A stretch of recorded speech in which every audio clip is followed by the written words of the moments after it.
Welcome to Auto Resolve. In this guide, I will show you how to fix Windows 11 Preview Update KB5070311 when it's not installing on your PC.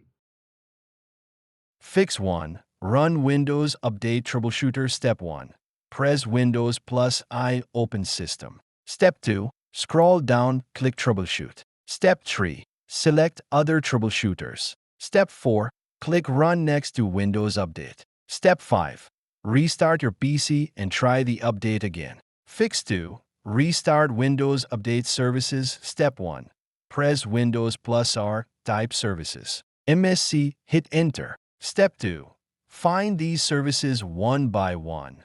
Windows Update Background Intelligent Transfer Service, BITS. Cryptographic Services. Step 3. Right. Click each, click Restart. Step 4. Try installing Kilobyte 5070311 again. Fix 3. Free up disk space. Step 1. Open Settings, System, Storage. Step 2. Enable Storage Sense. Step 3. Click Temporary Files, remove Windows Update Cleanup, Cache, and Recycle Bin files. Step 4. Try updating again.